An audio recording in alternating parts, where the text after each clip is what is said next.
Welcome to my presentation on neuroscientific methods in agricultural economic research and marketing. My name is Schukat and I'm a PhD student at the Chair of Agribusiness Management at the University of Göttingen. My presentation today will be divided into a short introduction, followed by an overview and comparison of applied methods in neuroeconomics. Afterwards, my literature review follows, and at the end there will be a discussion and a conclusion. First, I would like to answer the question of what lies behind the term neuroeconomics. Canning and Weber describe it as follows.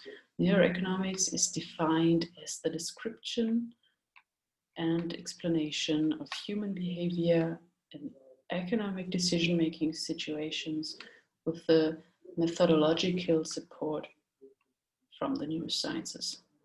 While many models of human decision-making are based on the image of the rational decision-maker, neuroeconomic research attempts to contrast it with a biologically based and therefore biologically limited image of humanity. Thereby, the application of neuroscientific methods allows insights into neural activities and offers an approach to uncover previously unknown mechanisms during economic decision-making.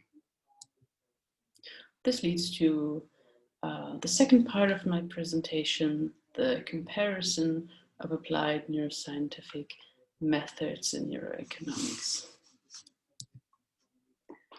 As you can see in this figure, there are different neuroscientific methods that are applied in neuroeconomics.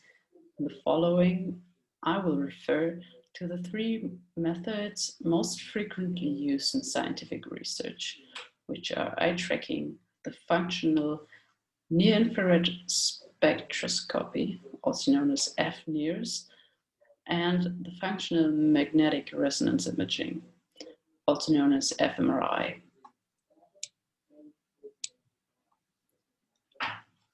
To start with the eye tracking, it's used for the direct recording of human eye movements, for the understanding of information, search processes, and steering of attention. There are mobile and stationary devices, but especially stationary devices are able to provide the examination results with a high temporal resolution.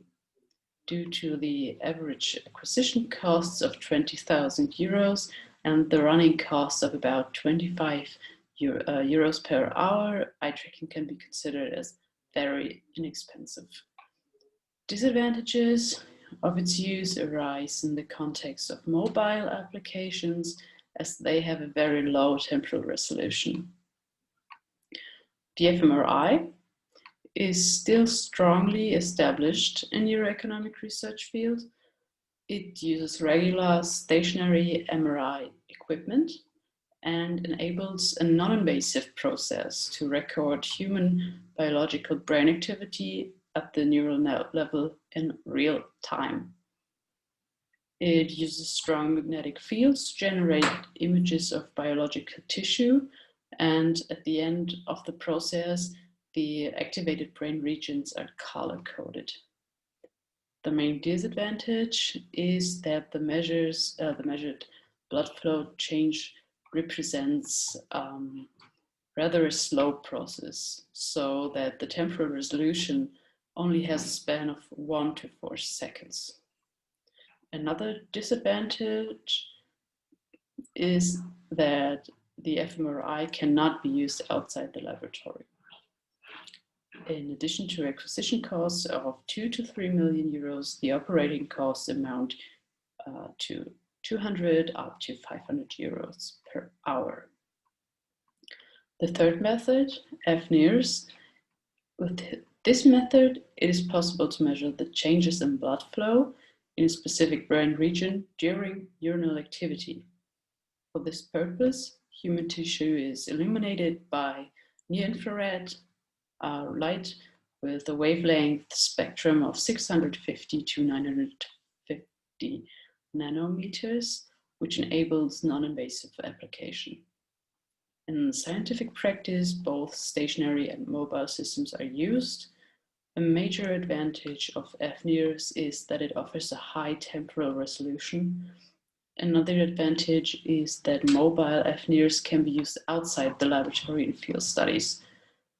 The acquisition costs range widely from 10,000 to 200,000 euros, which lies between the eye tracking and the fMRI systems.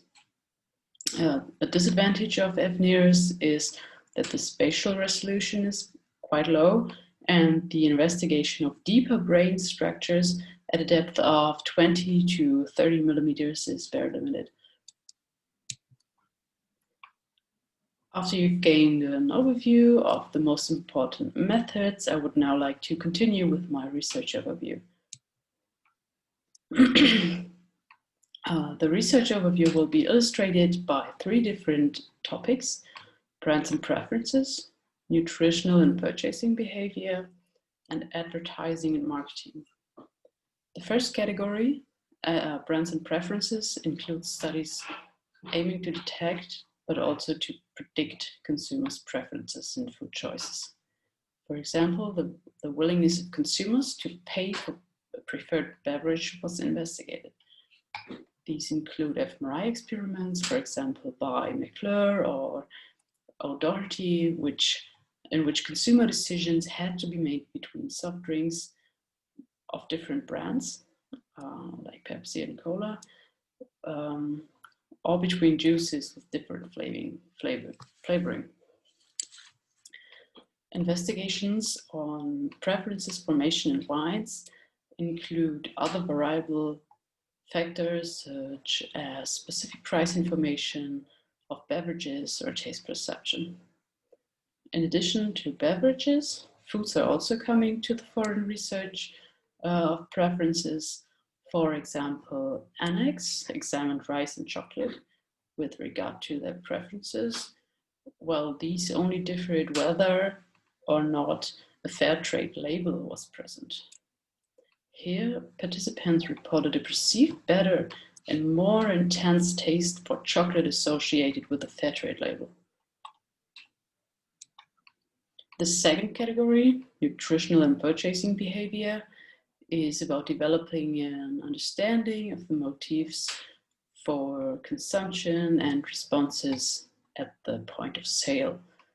Research effort has been made here in the subject perception of food labels. Studies investigated specific food labeling systems, in particular the traffic light food labeling system for nutritional content of food. The subject of the research was the way in which information related to the product is perceived and processed by the consumer on a subjective level. In particular, using eye tracking systems, empirical evidence has been found that the design of nutritional information in foods is an effective way to attract consumers' attention. Also, the position of food labels and the arrangement of information on the label have a significant influence on the consumer's attention. In addition to this, Bush et al. Provide results that address consumer attention using the example of pig fattening in an eye tracking experiment. Here it was shown that consumers are more likely to refuse to keep animals without straw bedding. A recent study by Schröter and Mergenthaler investigates fish farming via aquaponics and show that the test persons prefer natural production methods. 2 studies focus on the efforts of dietary behavior. On the one hand, the long-term effect of caffeine, and on the other hand, of omega-3 fatty acids on the brain, especially on cognitive performance, is demonstrated. And the third category, advertising and marketing, the effects of marketing measures in the field of agricultural marketing are examined. This The focus is on visual simulation, for example, in the form of product design and the resulting neural activations. The individual willingness to pay for food was determined by showing test participants pictures, for example, of chocolate, which associated prices to decide for or against the purchase. In context of farming, Francisco investigated the willingness to pay for eggs from different types of farming. In an experiment with wine, Plasman and Weber found marketing placebo effects. They could be demonstrated by offering an identical wine at 2 different prices when the subject taste perception of the test persons preferred the higher price wine. Finally, I would like to briefly discuss some points on neuroeconomics and conclude the presentation with a summary. So, the studies show that neuroscientific methods are used in agricultural economics, mostly to study consumer behavior. As a relatively new research discipline, neuroeconomics has to deal with some challenges, which I will mention now. The first limitation is the lack of representativeness of the samples with an average of 15 to 20 test persons. The highest samples are found in the field of eye tracking, the lowest in the field of fMRI, where a possible reason could be the costs associated. A possible danger evolves when the findings of studies with low sample sizes are generalized. The second limitation is the need of technical optimization of the methods themselves.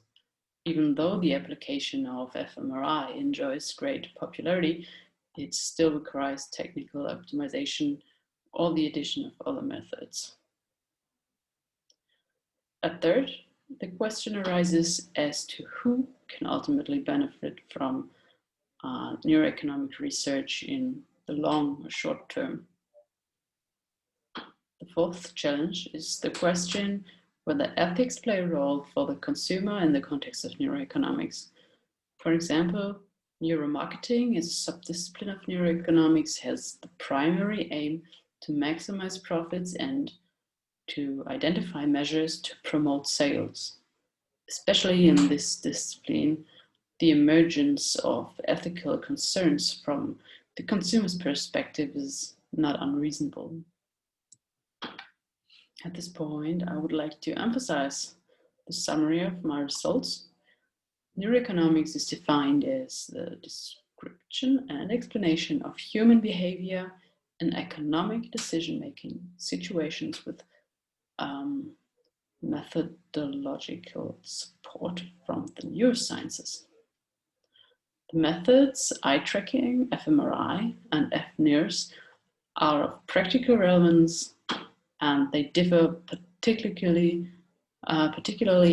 with regard to measuring precision, mobility, and the costs. The current research shows that local activations in the brain correlate with actual decision behavior, and still there's further need for discussion and research results from technical progress, ethical aspects, the representativeness of samples, and the interest of the stakeholders. Hereby, I have reached the end of my presentation, and thank you very much. See you soon.